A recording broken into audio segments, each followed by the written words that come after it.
Ladies and gentlemen, and welcome to this other edition of This Week in the News here on DBS Television. This Sunday, we are happy having you out there for us to look at issues that are affecting us, that concerns us, that needs our opinion, and perhaps needs our action. Action, like somebody said, if we want to live in peace, then we need to be peaceful. If we need justice in our society, then we need to be just in our dealings with one another. And if we need a good society, therefore we need to be good with others so that our society should be good. And by extension, if we need our country to move normally, then we need to contribute objective, and positive ideas that could set this country to be a place that we once loved, a place that we need and we should be. That said, let us get down to work this Sunday, and our guests are already in the studios while expecting others to join us. We begin with those who are already there. Let's welcome Mr. JEROME. He is of the Civil Society. Good afternoon, sir. Thank you for being with us this Sunday again.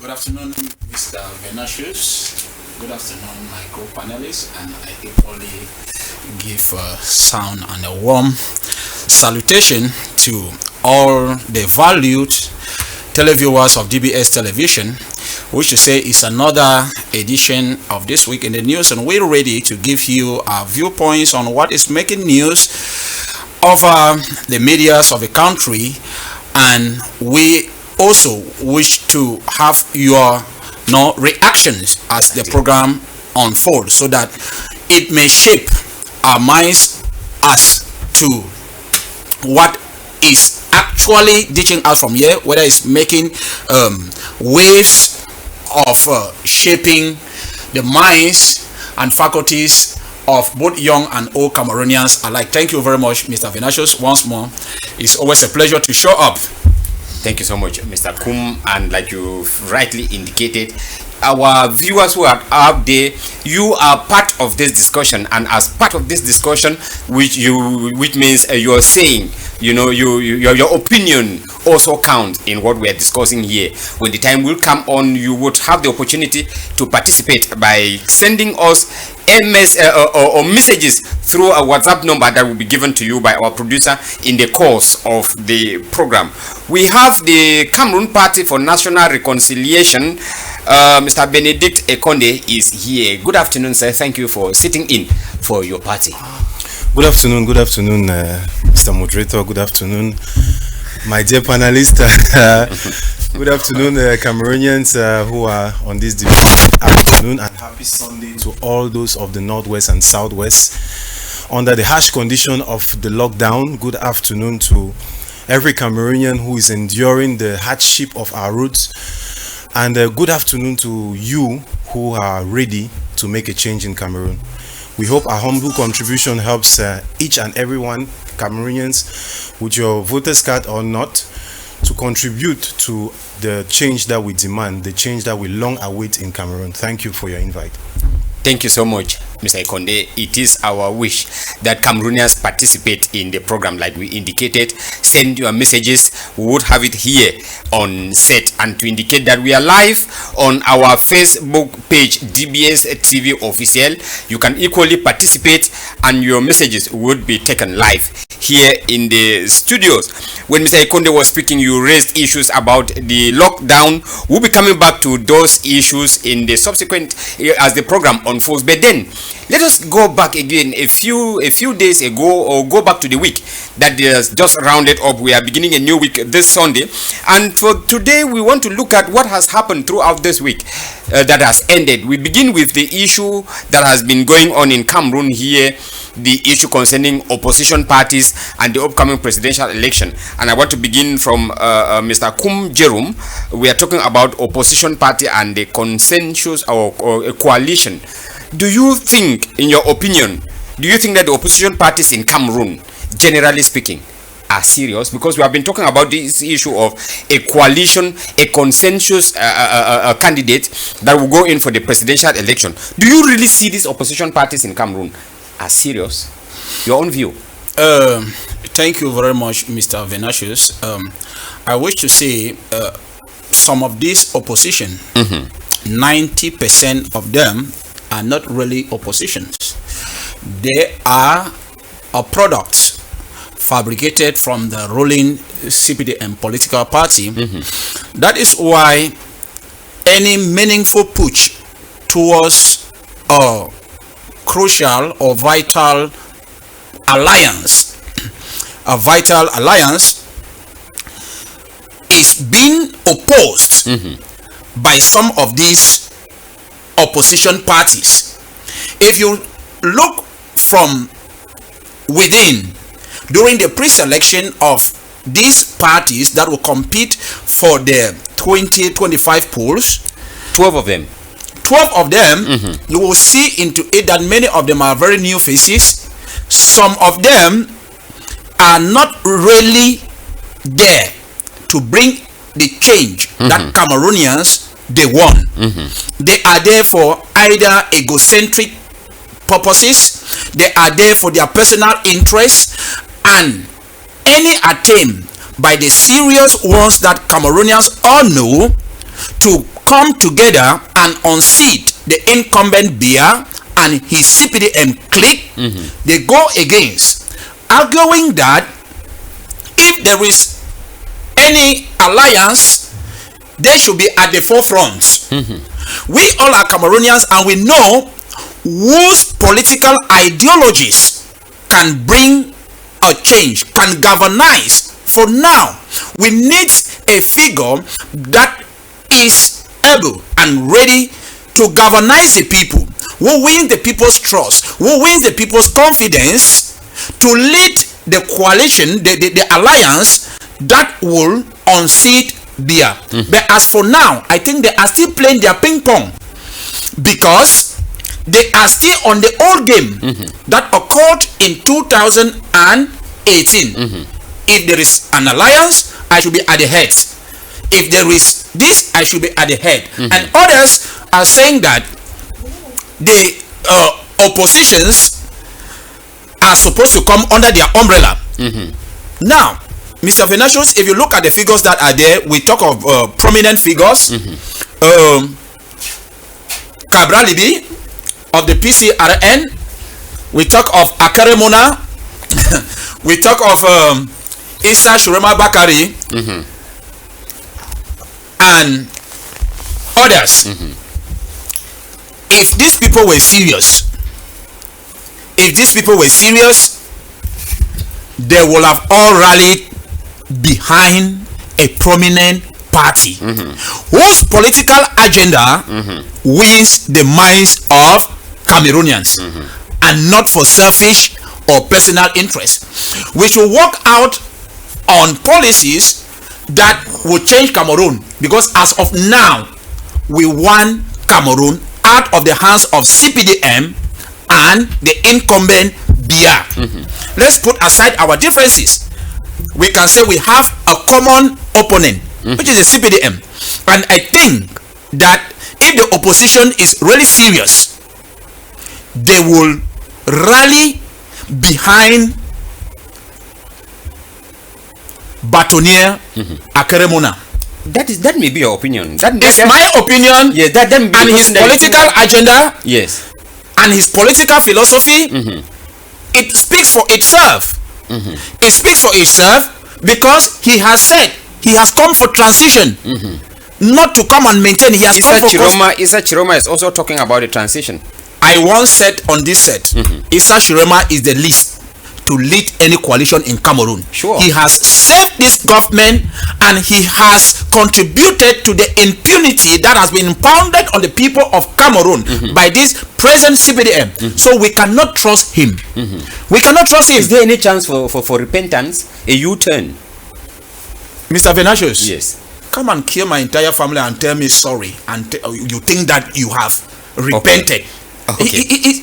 We read a book from the inside. Yes. Whatever he may be preaching now, maybe he has discovered some of the ills, or he knows. I earlier said Issa Shurema Bakari knows that the CPDM is going down, and so as he doesn't want to sink with the ship. As a smart player, he doesn't want to go down with the ship. With the ship. Okay. So he now comes out and seek for what? Sympathy from the masses. But Cameroonians are too far intelligent than that. So he should adjust himself, and Cameroonians should rely on people like Akere Mona to bring us a change.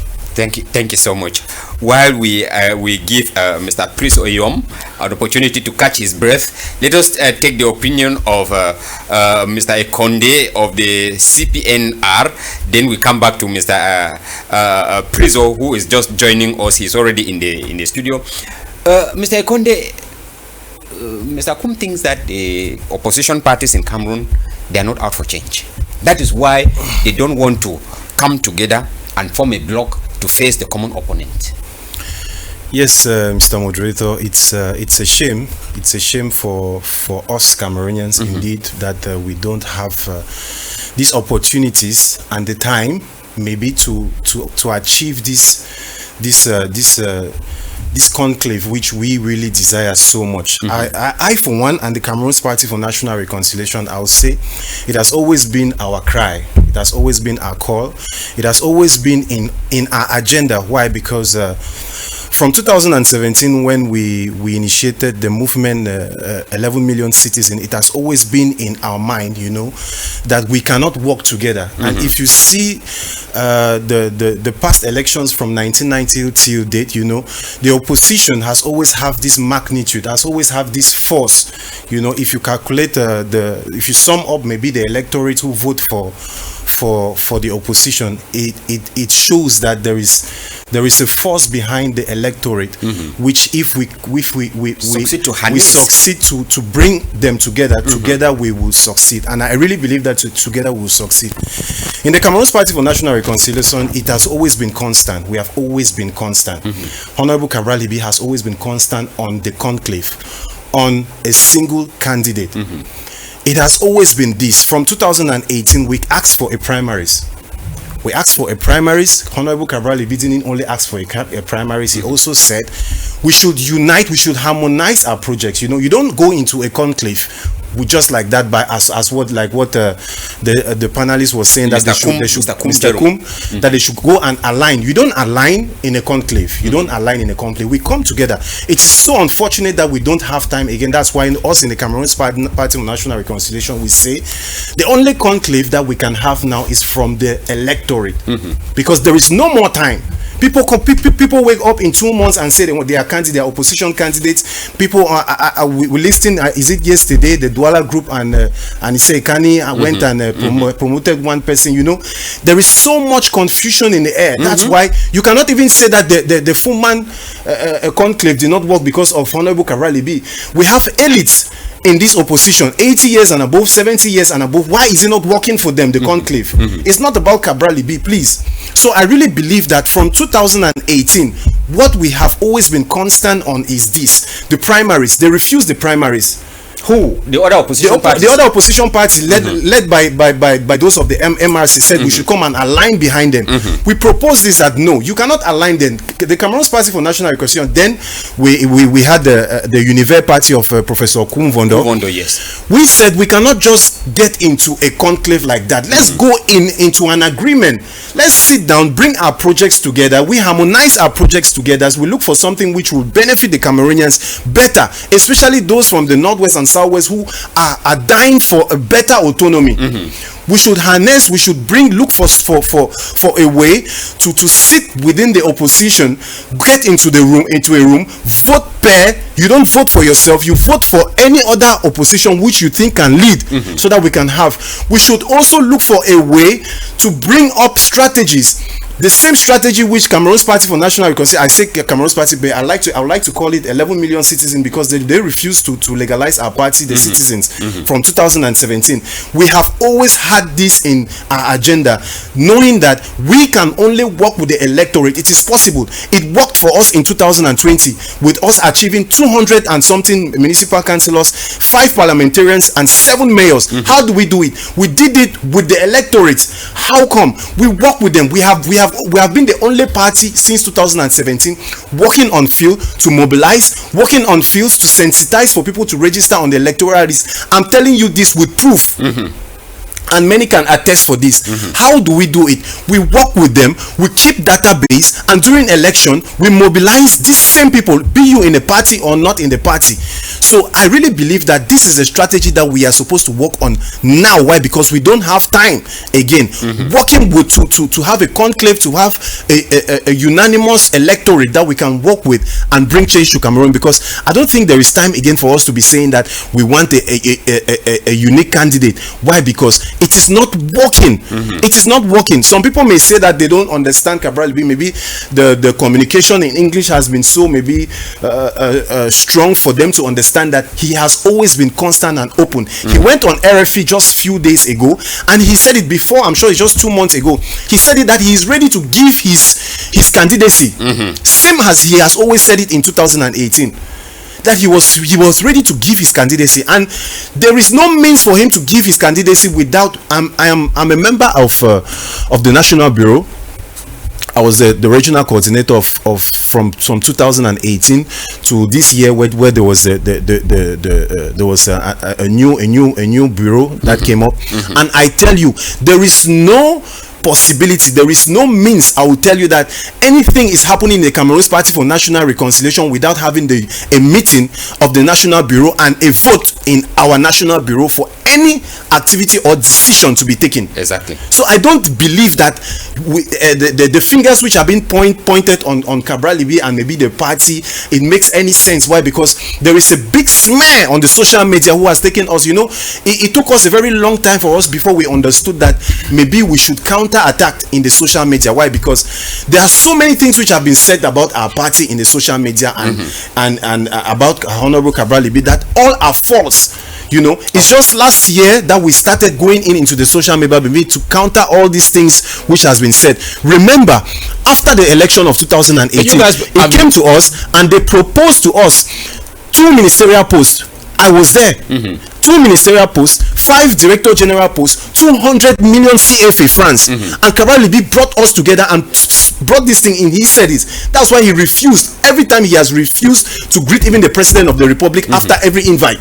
That you don't dine with the devil. Sorry for me calling it the devil. I'm not saying that devil like considering them. Yes. I'm just saying that the bishop of Yagua said we should give it to a devil. I'm not saying that they are a devil. I'm just trying to explain that don't dine with the devil. Yes. I'm not saying I understand. Don't dine with the devil. So we could not give in to them. That's why we don't have anything to do with the regime in power. We don't have anything to do with anyone who has mingled himself with the regime in power sophisticatedly that we cannot understand. If 2 months going to the presidential election, you come out and you say you are an opposition, it does not have any sense. Why we have been working since 2017, not only working for a project, working, touring around Cameroon to see the hardship of the people, so that we can renew even our project, having this now the manifestation of rupture and progress, which we are let us bring in Mr. PRISO EYOUM. You are welcome, sir, to discuss with us again this afternoon. Before you came in, we were talking about the opposition party, and we were trying to find out how realistic they are, how serious they are about this notion of a coalition. Thank you so much for accepting to talk to us this afternoon. Thank you very much for the invitation.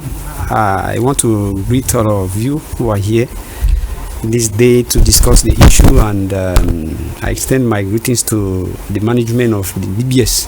Thank you so much, sir. As well as extend the greetings of our leader to all Cameroonians, and most particularly to the militants of our parties. First of all, I want to say from the historical perspective of politics, talking about coalition to an extent is an utopia. Yes.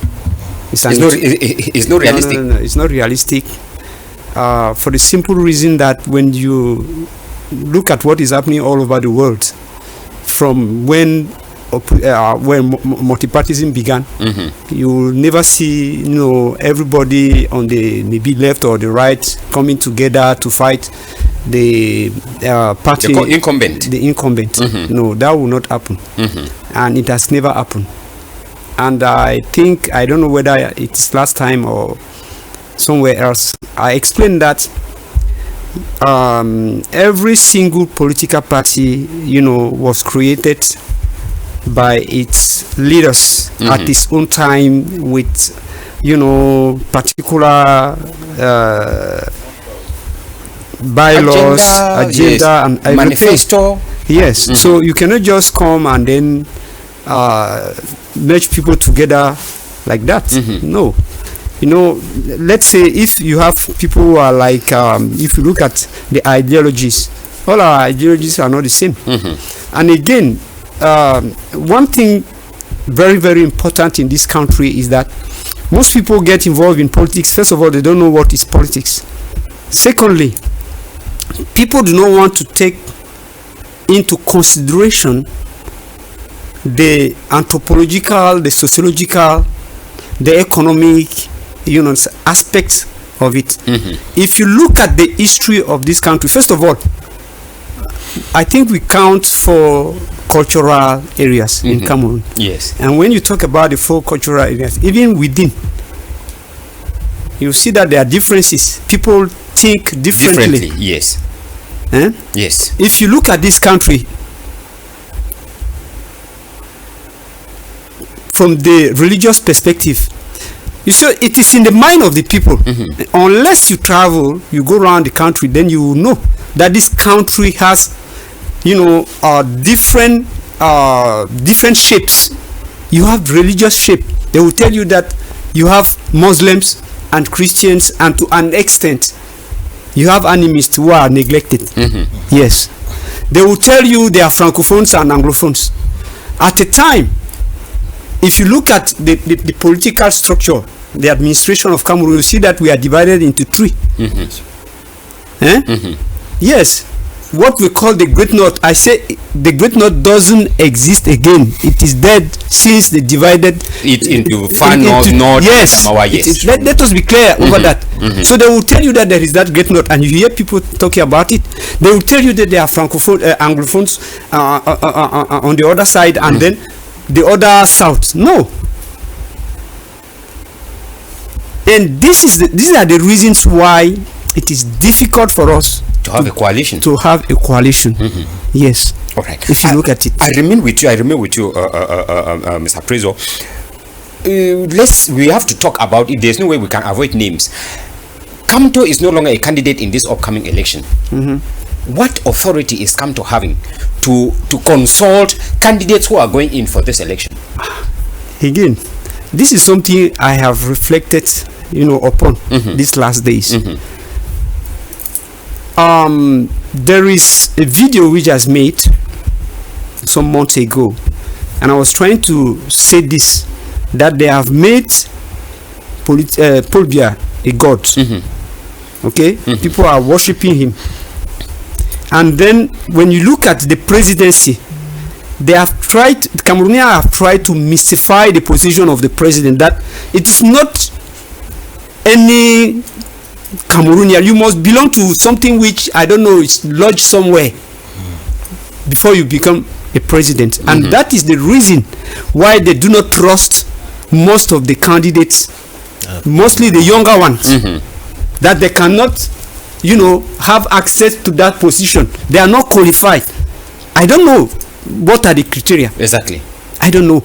Now, what you are trying to say, it is the same thing that is happening with Mr. Kamto. They are trying to tell us that without Mr. Kamto, opposition doesn't exist. Nothing will happen. And this is a very great mistake. The simple means that, let me give you an example of what happened in Senegal with Diomaye and Sonko. Okay? It is true that Sonko is the leader. Exactly.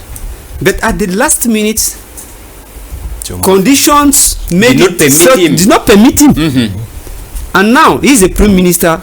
Diomaye is the president. Yes. So is it because he is the head of that party that he must command the president? No, not at and all. This, I'm giving this image because this is what is trying to happen.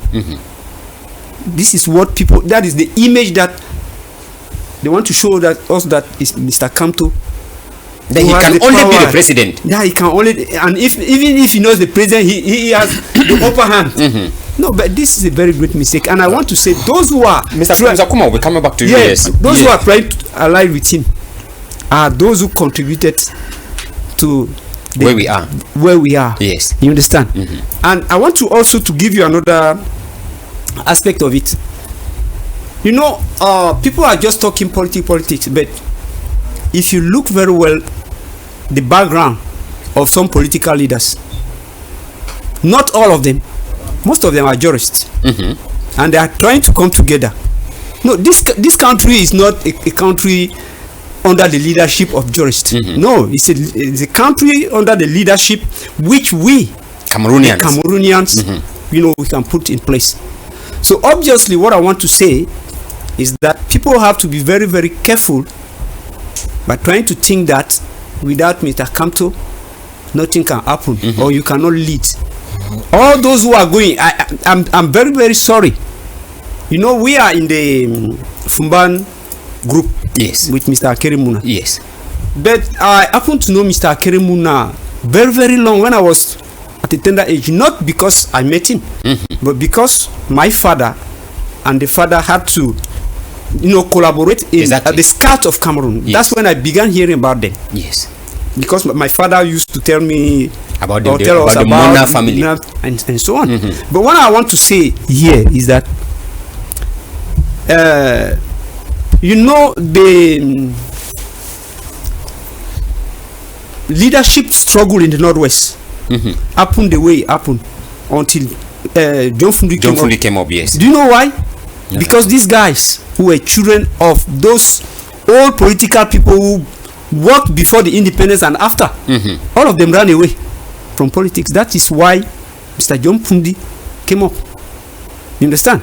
So what I want to say here about Akerimuna is that, well, he has good ideas and so on, but because of one reason, having been out of political, you know, political active life, politicking, in the country, it doesn't stand a good position.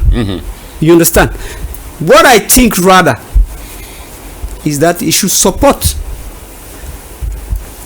a leader within the group, and that leader is Serge Paul Matumba. Because if you look at all those leaders who are there, I want to tell you one thing.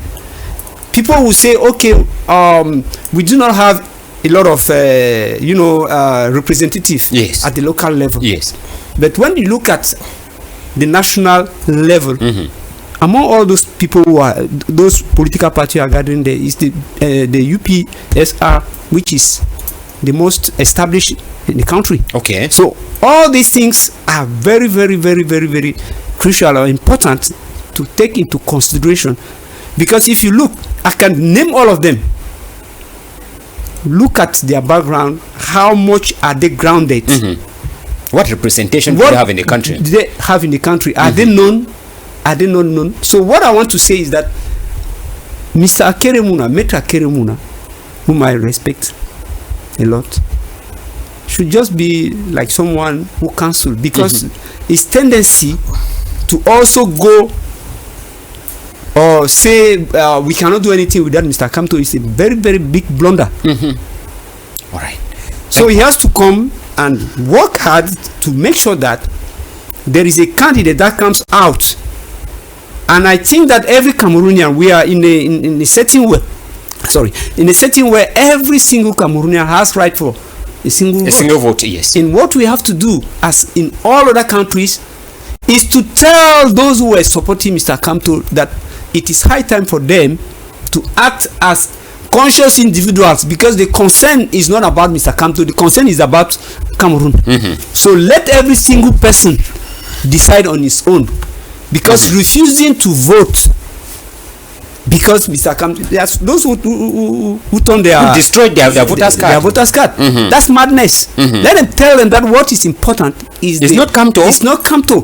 It's Cameroon. It's Cameroon, and beyond that, it is even their own future.